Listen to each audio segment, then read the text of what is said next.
आज हिंदी कहानी सीरीज में मुंशी प्रेमचंद की प्रसिद्ध कहानी त्रियाचरित इस प्रकार है। सेठ लगन दास जी के जीवन की बगियां फलहीन थी। कोई ऐसा मानवीय, आध्यात्मिक या चिकित्सात्मक प्रयत्न न था जो उन्होंने न किया। एवं शादी में एक पत्नी व्रत के कायल थे, मगर ज़रूरत और आग्रह से विवश होकर एक दो नहीं 5 शादियाँ की। यहाँ तक कि उम्र के 40 साल गुजर गए और अंधेरे घर में उजाला न हुआ। बेचारे बहुत रंजीदा रहते। यह धन संपत्ति, यह ठाट बाट, यह वैभव और यह ऐश्वर्य क्या होंगे, मेरे बाद इनका क्या होगा, कौन इनको भोगेगा, यह ख्याल बहुत अफसोसनाक था। आखिर यह सलाह हुई कि किसी लड़के को गोद लेना चाहिए, मगर यह मसला पारिवारिक झगड़ों के कारण सालों तक स्थगित रहा। जब सेठ जी ने देखा कि बीवियों में अब तक बदस्तूर कशमकश हो रही है, तो उन्होंने नैतिक साहस से काम लिया और एक होनहार अनाथ लड़के को गोद ले लिया। उसका नाम रखा गया मगनदास। उसकी उम्र 5-6 साल से ज़्यादा न थी। बला का जहीन और तमीज़दार, मगर औरतें सब कुछ सह सकती है, दूसरे के बच्चे को अपना नहीं समझ सकती। यहाँ तो 5 औरतों का साझा था। अगर एक उसे प्यार करती तो बाकी 4 औरतों का फर्ज था कि उससे नफरत करे। हाँ, सेठ जी उसके साथ बिल्कुल अपने लड़के की सी मोहब्बत करते। पढ़ाने को मास्टर रखे, सवारी के लिए घोड़े, रईसी ख्याल के आदमी थे। राग रंग का सामान भी मुहैया कराया था। गाना सीखने का लड़के ने शौक किया तो उसका भी इंतजाम हो गया। गरज जब मगनदास जवानी पर पहुंचा तो रईस साना दिलचस्पियों में उसे कमाल हासिल था। उसका गाना सुनकर उस्ताद लोग कानों पर हाथ रखते। सहसवार ऐसा कि दौड़ते हुए घोड़े पर सवार हो जाता। डील डॉल शक्ल सूरत में उसका सा अलबेला जवान दिल्ली में कम होगा। शादी का मामला पेश हुआ। नागपुर में करोड़पति सेठ मक्खन लाल बहुत लहराए हुए थे। उनकी लड़की से शादी हो गई। धूमधाम के जिक्र किया जाए तो किस्सा वियोग की रात से भी लंबा हो जाए। मक्खन लाल का उसी शादी में दिवाला निकल गया। इस वक्त मगन दास से ज़्यादा ईर्ष्या के योग्य आदमी और कौन होगा। उसकी ज़िंदगी की बहार उमंगों पर भी और मुरादों के फूल में अपनी शबनमी ताजगी में खिल खिल करके हुस्न और ताजगी का शमा दिखा रहे थे, मगर तकदीर की देवी कुछ और ही सामान कर रही थी।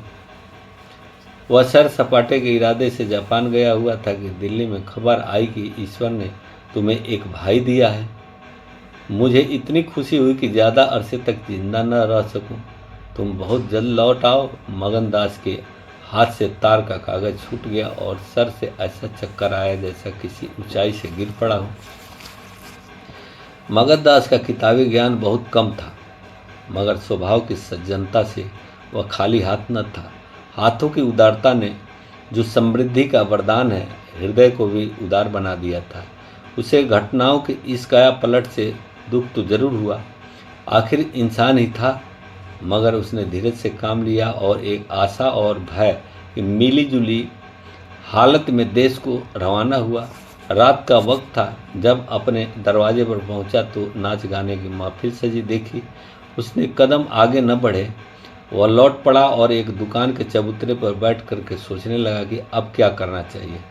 इतना तो उसे यकीन था कि सेठ जी उसके साथ भी भलमनसी और मोहब्बत से पेश आएंगे, बल्कि शायद अब और भी कृपा करने लगे। सेठानियाँ भी अब उसके साथ गैरों सा बर्ताव न करेगी। मुमकिन है मझली बहू, जो इस बच्चे की खुश नसीब माँ थी, उसने दूर दूर रहे, मगर बाकी चारों सेठानियों की तरफ से सेवा सत्कार में कोई शक न था।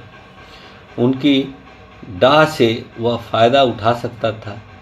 उसके स्वाभिमान ने यह गवारा न किया कि जिस घर में मालिक की हैसियत से रहता था, उसी घर में अब एक आश्रित की हैसियत से ज़िंदगी बसर करे। उसने फैसला कर लिया कि यह सब यहाँ रहना न मुनासिब है, न मसलहत, मगर जाऊँ कहाँ। न कोई ऐसा फ़न सीखा, न कोई ऐसा इल्म हासिल किया जिसमें रोजी कमाने की सूरत पैदा होती। रईसाना दिलचस्पियां उसी वक्त तक कद्र की निगाह से देखी जाती है जब तक कि वे रईसों के आभूषण रहें। जीविका बन करके वे सम्मान के पद पर गिर जाती है।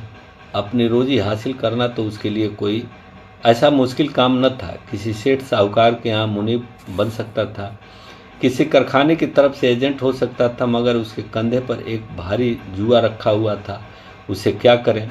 एक बड़े सेठ की लड़की जिसने लाड़ प्यार से परवरिश पाई, उसने यह कंगाली की तकलीफ़ें क्यों कर झेली जाएगी?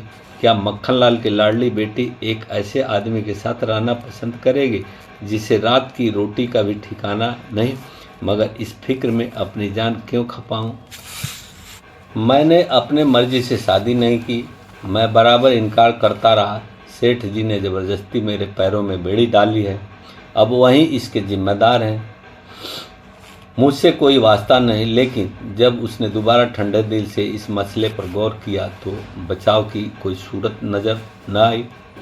आखिरकार उसने यह फैसला किया कि पहले नागपुर चलूं, जरा उन महारानी के तौर तरीकों को देखूं, बाहर ही बाहर उनके स्वभाव की मिजाज की जांच करूं।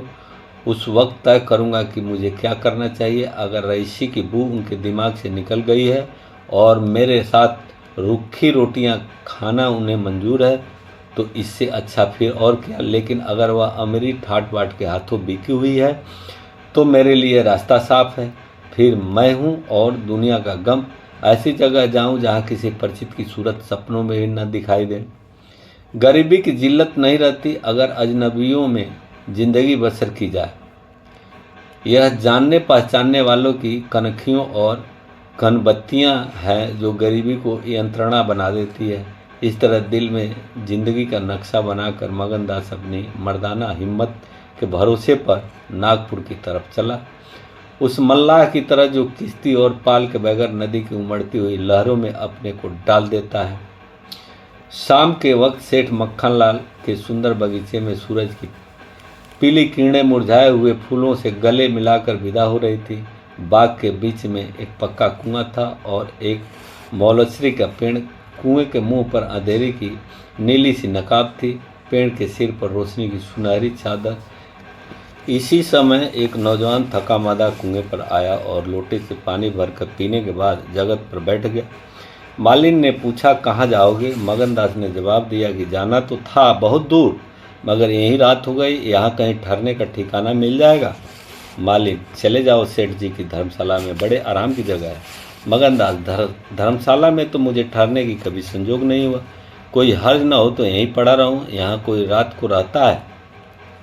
मालिन, भाई मैं यहाँ ठहरने को न कहूँगी, यह बाई जी की बैठक है, झरोखे में बैठकर शेर किया करती है, कहीं देखभाल ले तो मेरे सिर में एक भी बाल न रहे। मगनदास, बाई जी कौन? मालिन, यही सेठ जी की बेटी इंदिराबाई। मगनदास, यह गजरे उन्हीं के लिए बना रही हो क्या? मालिन, हाँ, और सेठ जी के यहाँ है ही कौन? फूलों के गहने बहुत पसंद करती है। मगनदास, शौकीन औरत मालूम होती है। मालिन, भाई यही तो बड़े आदमियों की बातें हैं, वे शौक न करे तो हमारा तुम्हारा निवाह कैसे हो? और धन है किस लिए? अकेली जान पर 10 लौंडियाँ हैं। सुना करती थी कि भगवान आदमी का हल भूत जोतता है। वह अपनी आंखों देखा। आप पंखा चलने लगे, आप ही आप सारे घर में दिन सा उजाला हो जाएगा। तुम झूठ समझते होंगे, मैं आंखों देखी बात कहती हूँ। उसे गर्व की चेतना के साथ जो किसी नादान आदमी के सामने अपनी जानकारी बयान करने में होता है। बूढ़ी मालिन अपनी सर्वज्ञता का प्रदर्शन करने लगी। मगनदास ने उकसाया, होगा भाई, बड़े आदमी की बातें निराली होती है। लक्ष्मी के बस में सब कुछ है, मगर अकेली जान पर 10 लौंडियाँ समझ में नहीं आता।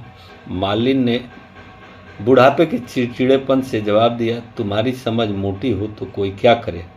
कोई पान लगाती है, कोई पंखा झलती है, कोई कपड़े पहनाती है। 2000 रुपये में तो सेज गाड़ी आई थी, चाहो तो मुंह देख लो, उस पर हवा खाने जाती है।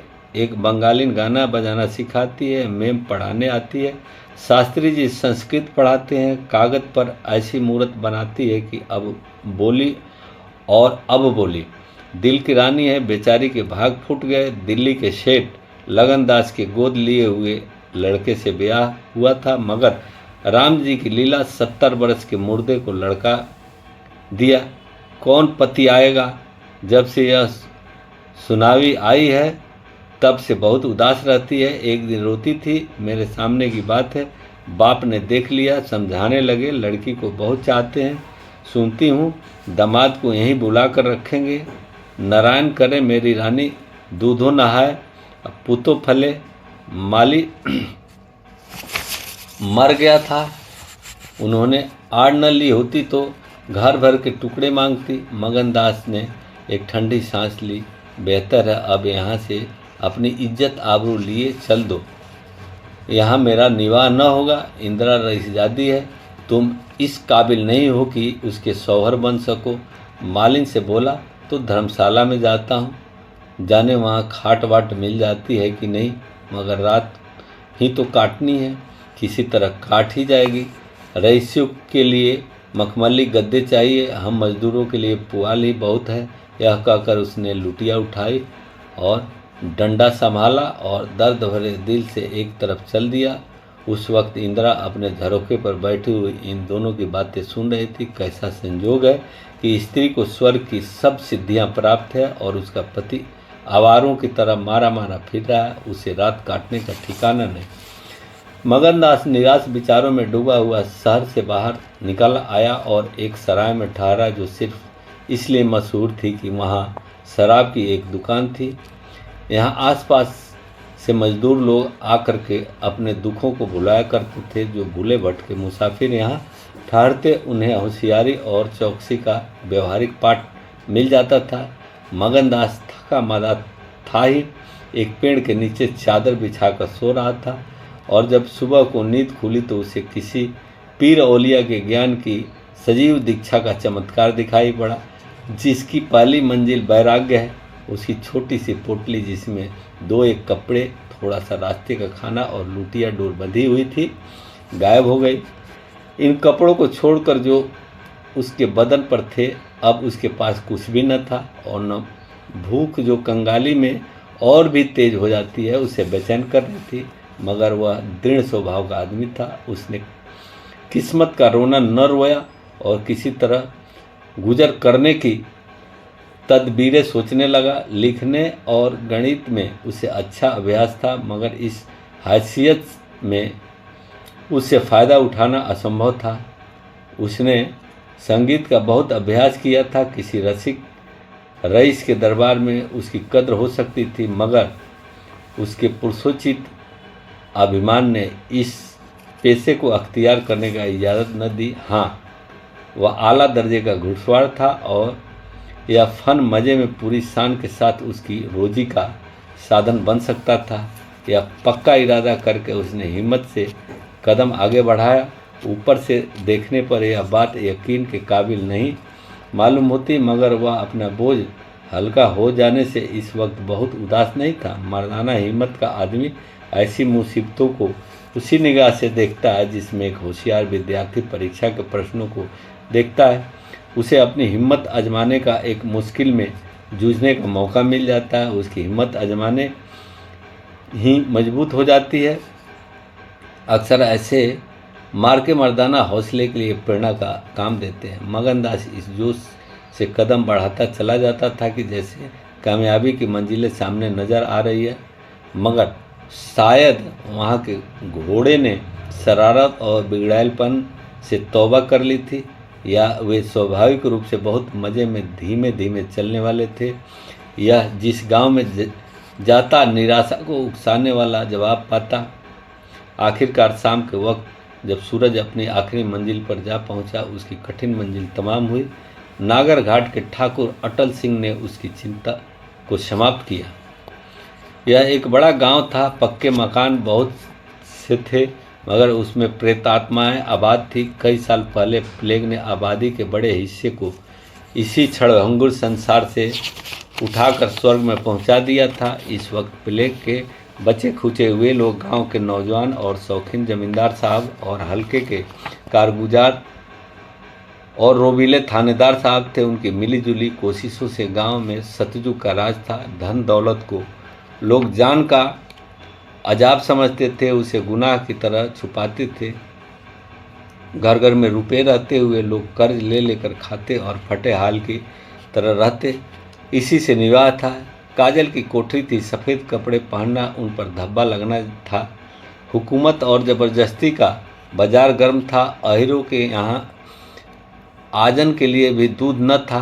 थाने में दूध की नदी बहती थी। मवेशियों के मुहर्रिर दूध की कुल्लियाँ करते थे। इसी अंधेरी नगरी को मगनदास ने अपना घर बनाया। ठाकुर साहब ने असाधारण उदारता से काम लेकर उसे रहने के लिए एक मकान भी दिया, जो केवल बहुत व्यापक अर्थों में मकान कहा जा सकता था। इसी झोपड़ी में वह एक हफ्ते से जिंदगी के दिन काट रहा है। उसका चेहरा जर्द है और कपड़े मैले हो रहे हैं, मगर ऐसा मालूम होता है कि उस अब इस बातों की अनुभव ही नहीं रही। जिंदा है मगर जिंदगी रुखसत हो गई है। हिम्मत और हौसला मुश्किलों को आसमान कर सकते हैं, बांधी और तूफान सह सकते हैं, मगर चेहरे को खिला सकना उसके सामर्थ्य से बाहर है।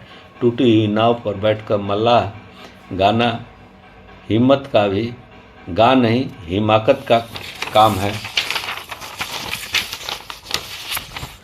एक रोज जब शाम के वक्त वह अंधेरे में खाट पर पड़ा हुआ था, एक औरत उसके दरवाजे पर आकर भीख मांगने लगी। मगनदास का आवाज़ परिचित जान पड़ी। बाहर आकर देखा तो वही चंपा मालिन थी, कपड़े तार तार, मुसीबत की रोती हुई तस्वीर। बोला, मालिन तुम्हारी यह क्या हालत है? मुझे पहचानती हो? मालिन ने चौंक कर देखा और पहचान गई। रोकर बोली, बेटा अब बताओ मेरा कहाँ ठिकाना लगे? तुमने मेरा बना बनाया घर उजाड़ दिया। न उस दिन तुमसे बात करती ने मुझे यह विपत पड़ती। बाई ने तुम्हें बैठे बैठे देख लिया, बातें भी सुनी। सुबह होते ही मुझे बुलाया और बरस पड़ी। नाक कटवा लूँगी, मुंह में कालिख लगवा दूंगी। चुड़ैल कुटनी, तुम मेरी बात किसी गैर आदमी से क्यों चलाए? तू दूसरों से मेरी चर्चा करे। यह क्या तेरा दामाद था जो तू उससे मेरा दुखड़ा रोती थी? जो कुछ मुंह में आया बकती रही, मुझसे भी न सहा गया। रानी रूठेगी, अपना सुहाग लेगी। बोली, बाई जी मुझसे कसूर हुआ, लीजिए अब जाती हूँ। छींकते नाक कटती है तो मेरा निवाह यहाँ न होगा। ईश्वर ने मुँह दिया है तो आहार भी देगा। चार घर में मांगूंगी तो पेट भर जाएगा। उस छोकरी ने मुझे खड़े खड़े निकलवा दिया। बताओ मैंने तुमसे उसकी कौन सी शिकायत की थी? उसकी क्या चर्चा की थी? मैं तो उसका बखान कर रही थी, मगर बड़े आदमियों का गुस्सा भी बड़ा होता है। अब बताओ मैं किसकी होकर रहूं? 8 दिन इसी तरह टुकड़े मांगते हो गए। एक भतीजी उन्हीं के यहाँ लौंडिया में नौकर थी, उसी दिन उसे भी निकाल दिया तुम्हारी बदौलत। जो कभी न किया था वह करना पड़ा। तुम्हें यहाँ का दोष लगाऊं? किस्मत में जो कुछ लिखा था देखना पड़ा। मगनदास सन्नाटे में आ गया। आह, मिजाज का यह हाल है, यह घमंड, यह शान। मालिन का इत्मीनान दिलाया उसने। पास आकर दौलत होती तो उसे मालामाल कर देता। सेठ मगनलाल की बेटी को भी मालूम हो जाता है कि रोजी की कुंजी उसी के हाथ में नहीं। बोला, तुम फिक्र न करो, मेरे घर में आराम से रहो। अकेले मेरा जी भी नहीं लगता। सच कहो तो मुझे तुम्हारी तरह एक औरत की तलाश थी। अच्छा हुआ तुम आ गई। मालिन ने आंचल फैलाकर आशीष आशीर्वाद दिया। बेटा तुम जुग जुग जियो, बड़ी उम्र हो। यहाँ कोई घर मिले तो मुझे दिलवा दो। मैं यहाँ रहूँगी तो मेरी भतीजी कहाँ जाएगी? वह बेचारी शहर में किसके आश्रय रहेगी? मगनलाल के खून में जोश आया। उसने स्वाभिमान को चोट लगी। उन पर यह आफत मेरी लाई हुई है। उनकी इस आवारागर्दी का जिम्मेदार मैं हूँ। बोला, कोई हर्ज न हो तो उसे भी यहीं ले आओ। मैं दिन को यहाँ बहुत कम रहता हूँ, रात को बाहर चारपाई डालकर पड़ा रहूँगा। मेरी वजह से तुम लोगों को कोई तकलीफ न होगी। यहाँ दूसरा मकान मिलना मुश्किल है। यहीं झोपड़ी बड़ी मुश्किलों से मिला है। यह अंधेर नगरी है। जब तुम्हारा सुविधा कहीं लग जाए तो चली जाना। मगनदास को क्या मालूम था कि हसरते इश्क उसकी जवान पर बैठे हुए उससे यह बात कहला रहे हैं, क्या यह ठीक है कि इश्क पहले मासूक के दिल में पैदा होता है। नागपुर के इस गांव में 20 मील की दूरी पर था। चंपा उसी दिन चली गई और तीसरे दिन रंभा के साथ लौट आई। यह उसकी भतीजी का नाम था। उसकी आने से झोपड़े में जान सी पड़ गई। मगनदास के दिमाग में मालिन की लड़की की जो तस्वीर थी उसका रंभा से कोई मेल न था। वह सौंदर्य नाम की चीज़ का अनुभवी जौहरी था, मगर ऐसी सूरत जिस पर उसकी जवानी की ऐसी मस्ती और दिल का चैन छीन लेने वाला ऐसा आकर्षण हो, उसने पहले कभी नहीं देखा था। उसकी जवानी का चाँद अपनी सुनहरी और गंभीर शान के साथ चमक रहा था। सुबह का वक्त था। मगनदास दरवाजे पर पड़ा ठंडी ठंडी हवा का मजा उठा रहा था। रंभा सिर पर घड़ा रखे पानी भरने को निकली। मगनदास ने उसे देखा और एक लंबी सांस खींच करके उठ बैठा। चेहरा मोहरा बहुत ही मोहक ताजे फूल की तरह खिला हुआ चेहरा, आंखों में गंभीर सरलता। मगनदास को उसने भी देखा। चेहरे पर लाज की लाली दौड़ गई। प्रेम ने पहला बार किया। मगनदास सोचने लगा, क्या तकदीर यहाँ कोई और गुल खिलाने वाली है? क्या दिल मुझे यहाँ भी चैन न लेने देगा? रंभा, तू यहाँ नाहक आई। नाहक एक गरीब का खून तेरे सर पर होगा। मैं तो अब तेरे हाथों बिक चुका, मगर क्या तू भी मेरी हो सकती है? लेकिन नहीं, इतनी जल्दीबाजी ठीक नहीं। दिल का सौदा सोच समझ कर करना चाहिए। तुमको अभी जब्त करना होगा। रंभा सुंदरी है, मगर झूठे मोती की अब और ताब उसे सच्चा नहीं बना सकती। तुम्हें क्या खबर कि उस भोली लड़की के कान प्रेम के शब्द से परिचित नहीं हो चुके हैं? कौन कह सकता है कि उसके सौंदर्य की वाटिका पर किसी फूल चुनने वाले के हाथ नहीं पड़ चुके हैं? अगर कुछ दिन की दिलबस्तगी के लिए कुछ चाहिए तो तुम आज़ाद हो, मगर यह नाजुक मामला है। जरा संभल के कदम रखना। पेशेवर जातों में दिखाई पड़ने वाला सौंदर्य अक्सर नैतिक बंधनों से मुक्त होता है। 3 महीने गुजर गए। मगनदास रंभा को ज्यों-ज्यों बारीक निगाहों से देखता, त्यों-त्यों उस पर प्रेम का रंग गाढ़ा होता जाता। वह रोज़ उसे कुएं से पानी निकालते देखता। वह रोज़ घर में झाड़ू देती, रोज़ खाना पकाती। मगनदास को उन ज्वार की रोटियों में जो मज़ा आता था वो अच्छे से अच्छे व्यंजनों में भी न आता था। उसे अपनी कोठरी हमेशा साफ सुथरी मिलती। न जाने कौन सा बिस्तर बिछा देता। क्या यह रंभा की कृपा थी? उसकी निगाहें शर्मिली थी। उसने उसे कभी अपनी तरफ चंचल आंखों से ताकते नहीं देखा। आवाज़ कैसी मीठी! उसकी हंसी की आवाज़ कभी उसके कान में नहीं आई। अगर मगनदास उसके प्रेम में मतवाला हो रहा था तो उसे कोई ताज्जुब की बात नहीं थी। उसकी भूखी निगाहें बेचैनी और लालसा में डूबी हुई हमेशा रंभा को ढूंढा करती। वह जब किसी गांव को जाता तो मीलों तक उसकी जिद्दी और बेताब आंखें मुड़ मुड़कर झोंपड़े के दरवाजे की तरफ आती। उसकी ख्याति आसपास फैल गई थी, मगर उसके स्वभाव की सरलता और उदार हृदयता से अक्सर लोग अनुचित लाभ उठाते थे। इंसाफ पसंद लोग तो स्वागत सत्कार से काम निकाल लेते, और जो लोग ज़्यादा समझदार थे वे लगातार तकाजों का इंतज़ार करते। चूँकि मगनदास इस फन को बिल्कुल नहीं जानता था, बावजूद दिन रात की दौड़ धूप के गरीबी से उसका गला न छूटता। जब वह रंभा को चक्की पीसते हुए देखता तो गेहूं के साथ उसका दिल भी पीस जाता था। वह कुएं में पानी निकालती तो उसका कलेजा निकल आता था। जब वह पड़ोस की औरतों के कपड़े सीती तो कपड़ों के साथ मगनदास का दिल में छेद हो जाता था, मगर कुछ बस न था। मगनदास की हृदय भेदी दृष्टि को इसमें से कोई संदेह नहीं था कि उसके प्रेम का आकर्षण बिल्कुल बेअसर नहीं है, वरना रंभा की उन वफा से भरी हुई खातिरदारियों की तुक वह कैसे बिठाता। वफा ही वह जादू है, रूप के गर्भ का सिर नीचा कर सकता है, मगर प्रेमिका के दिल में बैठने का मादा उसमें बहुत कम था।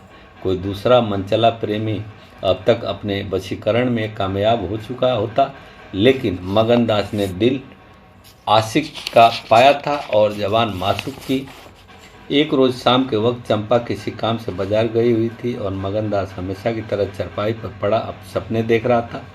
रंभा अद्भुत छटा के साथ आकर उसके सामने खड़ी हो गई। उसका भोला चेहरा कमल की तरह खिला हुआ था और आंखों से सहानुभूति की भाव झलक रहा था। मगनदास ने उसकी तरफ पहले आश्चर्य और फिर प्रेम की निगाहों से देखा और दिल पर जोर डालकर बोला, आओ रंभा, तुम्हें देखने को बहुत दिन से आंखें तरस रही थी। रंभा ने भोलेपन से कहा, मैं यहाँ न आती तो तुम मुझसे कभी न बोलते। मगनदास का हौसला बढ़ा, बोला, बिना मर्जी पाए तो कुत्ता भी नहीं आता।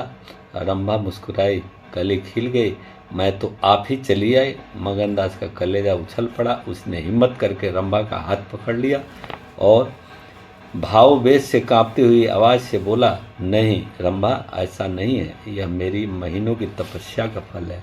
मगनदास ने बेताब होकर उसे गले से लगा लिया।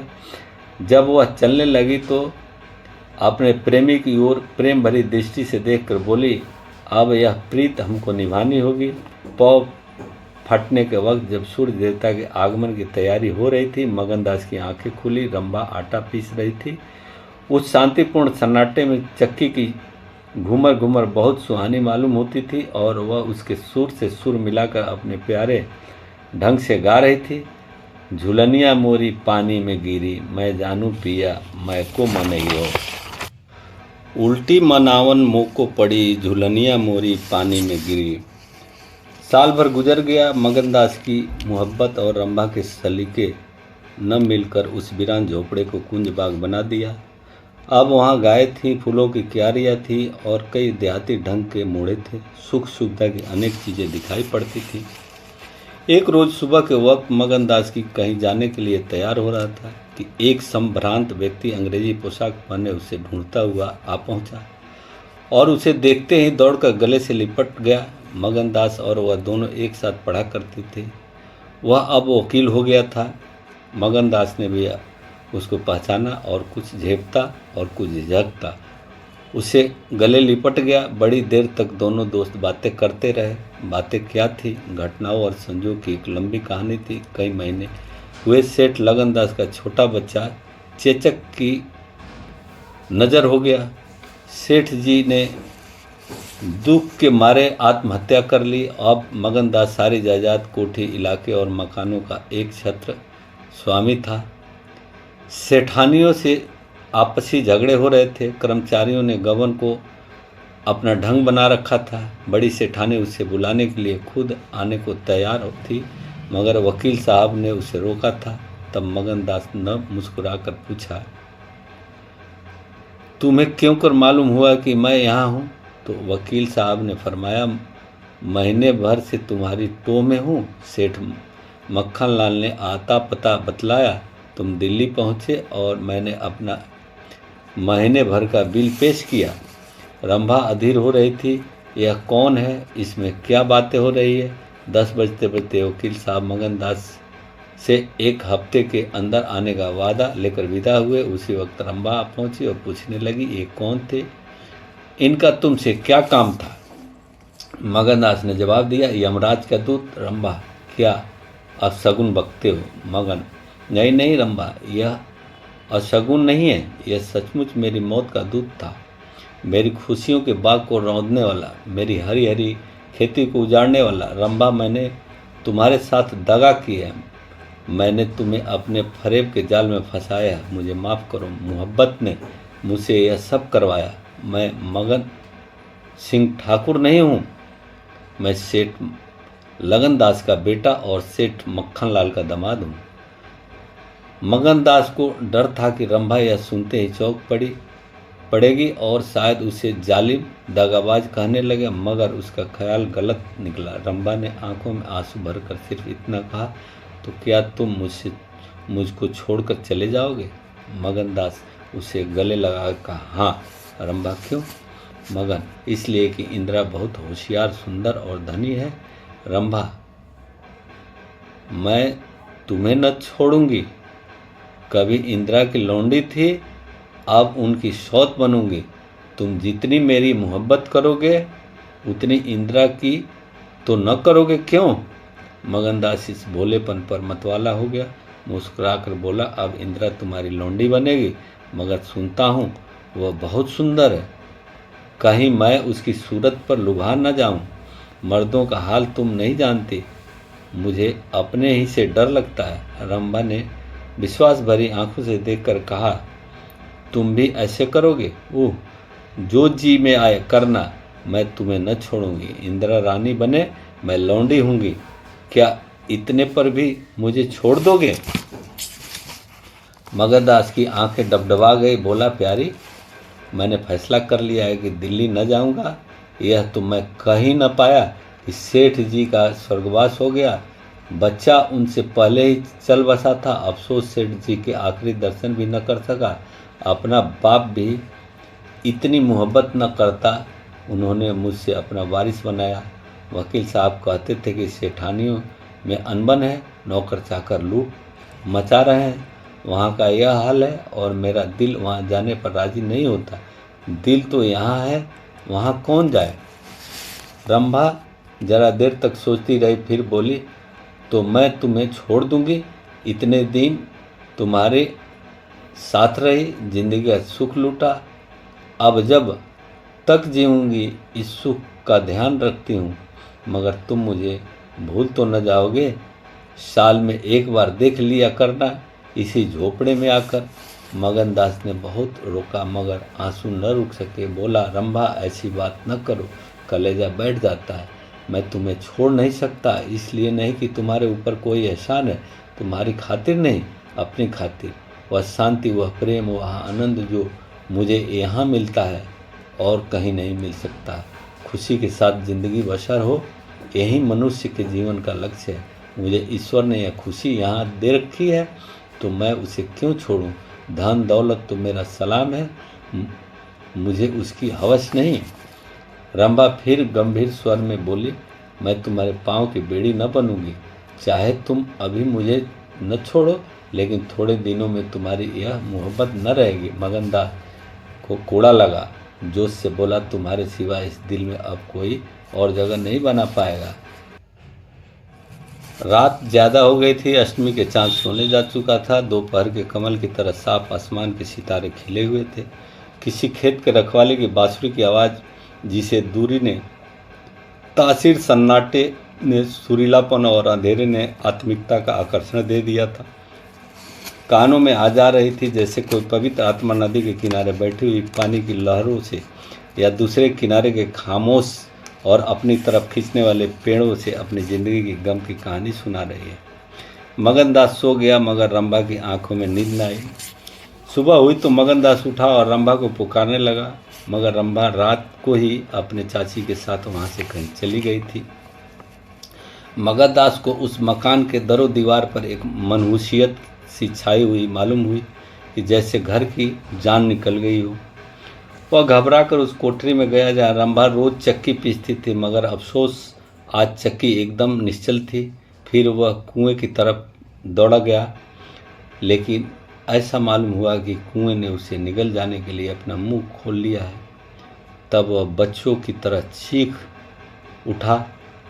वह रोता हुआ फिर उसी झोपड़ी में आया जहाँ कल रात तक प्रेम का वास था, मगर उस वक्त वह शोक का घर बन गई थी। जब जरा आंसू थमे तो उसने घर के चारों तरफ निगाहें दौड़ाई। रंभा की साड़ी अरगनी पर पड़ी हुई थी। एक पिटारी में वह कंगन रखा हुआ था जो मगनदास ने उसे दिया था। बर्तन सब रखे हुए थे, साफ और सुथरे। मगनदास सोचने लगा, रंभा, तूने रात को कहा था मैं तुम्हें छोड़ दूंगी, क्या तूने वह बात दिल से कही थी? मैंने तो समझा था तू दिल लगी कर रही है, नहीं तो तुझे कलेजे में छिपा लेता। मैं तो तेरे लिए सब कुछ छोड़ बैठा था, तेरा प्रेम मेरे लिए सब कुछ था। मैं यूँ बेचैन हूँ, क्या तू बेचैन नहीं है? हाय, तू रो रही है, मुझे यकीन है कि तू अब भी लौट आएगी। फिर सजीव कल्पनाओं का एक जमघट उसके सामने आया। वे नाजुक अदाएं, वे मतवाली आंखें, ये भोली भाली बातें, ये अपने को भूली हुई सी मेहरबानियाँ, यह जीवनदायी मुस्कान, वे आशिकों जैसी दिलजोइयाँ, वह प्रेम का नशा, वह हमेशा खिला रहने वाला चेहरा, वह लचक लचक कर कुएं से पानी लाना, वह इंतजार की सूरत, वह मस्ती में भरी हुई बेचैनी, ये सब तस्वीरें उसकी निगाहों के सामने से हरदम नाक बेताबी के साथ फिरने लगी। मगनदास ने एक ठंडी सांस ली और आंसुओं और दर्द की उमड़ती हुई नदी को मर्दाना जब्त से रोककर उठ खड़ा हुआ। नागपुर जाने का पक्का फैसला हो गया। तकिए के नीचे से संदूक की कुंजी उठाई तो कागज का एक टुकड़ा निकल आया। यह रंभा की बीरा की चिट्ठी थी। प्यारे, मैं बहुत रो रही हूँ, मेरे पैर नहीं उठते, मगर मेरा जाना जरूरी है। तुम्हें जगाऊंगी तो तुम जाने न दोगे। आह, कैसे जाऊं, अपने प्यारे पति को कैसे छोड़ूं। किस्मत मुझसे आनंद का घर छुड़वा रही है। मुझे बेवफा न कहना, मैं तुमसे फिर कभी मिलूंगी। मैं जानती हूँ कि तुमने मेरे लिए यह सब कुछ त्याग दिया है, मगर तुम्हारे लिए ज़िंदगी में बहुत कुछ उम्मीदें हैं। मैं अपनी मोहब्बत की धुन में तुम्हें उन उम्मीदों से क्यों दूर रखूं। अब तुमसे जुदा होती हूँ, मेरी सुध मत भूलना। मैं तुम्हें हमेशा याद रखूँगी। यह आनंद के दिन कभी न भूलेंगे। क्या तुम मुझे भूल जा सकोगी। तुम्हारी प्यारी रंभा। मगनदास को दिल्ली आए हुए 3 महीने गुजर चुके हैं। इसी बीच उसे सबसे बड़ा जो निजी अनुभव हुआ यह था कि रोजी की फिक्र और धंधे की बहुतायत में उमड़ती हुई भावनाओं का जोर कम किया जा सकता है। 1.5 साल पहले का बेफिक्र नौजवान अब एक समझदार और सूझबूझ रखने वाला आदमी बन गया था। जब वह सब धंधों से फुर्सत पाता तो एक भोली भाली सूरत वाली लड़की उसके ख्याल में पहलू में आ बैठती और थोड़ी देर के लिए सागर घाट का वह हरा भरा झोपड़ा और उसकी मस्ती आंखें के सामने आ जाती। सारी बातें एक सुहाने सपने की तरह याद आकर उसके दिल को मसोसने लगती। लेकिन कभी कभी खुद ब खुद उसका ख्याल इंदिरा की तरफ भी जा पहुंचता था। उसके दिल में रंभा की वही जगह थी, मगर किसी तरह उसमें इंदिरा के लिए भी एक कोना निकल आया था। जिन हालातों और आफतों ने उसे इंदिरा से बेजार कर दिया था वह अब रुखसत हो गई थी। अब उसे इंदिरा से कुछ हमदर्दी हो गई। अगर उसने मिजाज में घमंड है, हुकूमत है, तकल्लुफ़ है, शान है तो वह उसका कसूर नहीं, यह रईस जादों की आम कमजोरियाँ हैं। यही उसकी शिक्षा है। ये बिल्कुल बेवश और मजबूर है। इन बदते हुए और संतुलित भावों के साथ जहाँ वह बेचैनी के साथ रंभा की याद को ताज़ा किया करता था, वहाँ इंदिरा का स्वागत करने और उसे अपने दिल में जगह देने के लिए तैयार था।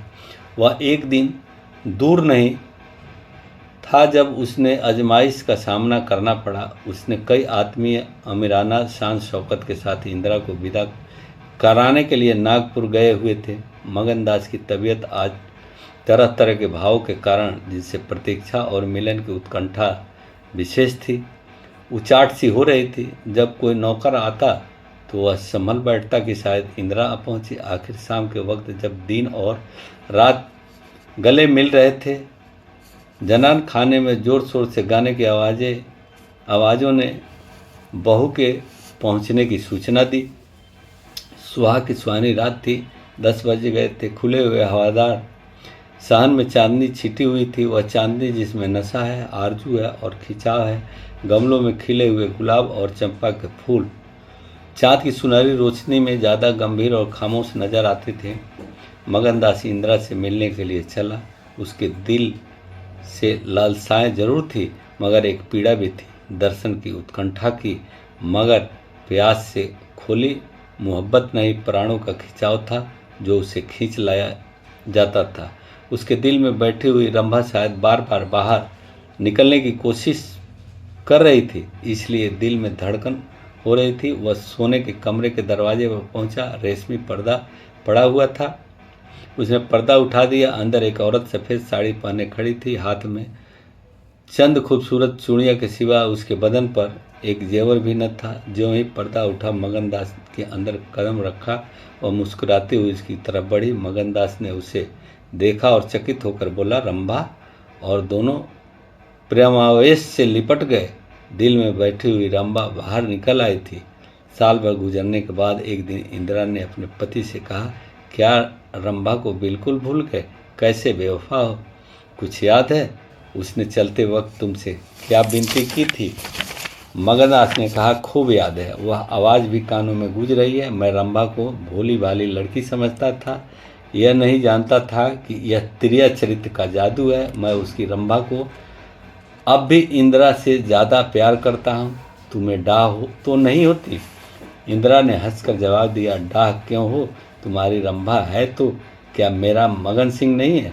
मैं अब भी उस पर मरती हूँ। दूसरे दिन दोनों दिल्ली से एक राष्ट्रीय समारोह में शरीक होने का बहाना करके रवाना हो गए और सागर घाट जा पहुँचे। वह झोपड़ा, वह मोहब्बत का मंदिर, वह प्रेम भवन फूलों और हरियाली से लहरा रहा था। चंपा मालिन उन्हें वहाँ मिली। गांव के जमींदार उनसे मिलने के लिए आए। कई दिन तक फिर मगन सिंह को घोड़े निकालने पड़े। रंभा कुएं से पानी लाती, खाना पकाती, फिर चक्की पीसती और गाती। गांव की औरतें फिर उससे अपने कुर्ते और बच्चों की लेसदार टोपियां सिलवाती है।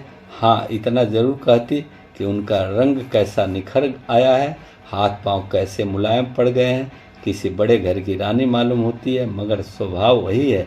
वही मीठी बोली है, वही मुरवत, वही हंसमुख चेहरा। इस तरह एक हफ्ता इस सरल और पवित्र जीवन का आनंद उठाने के बाद दोनों दिल्ली वापस आ गए। और अब 10 साल गुजरने पर भी साल में एक बार उस झोपड़े के नसीब जागते हैं। वह मोहब्बत की दीवार अब तक उन दोनों प्रेमियों को अपनी छाया में आराम देने के लिए खड़ी है। ये कहानी समाप्त हुई।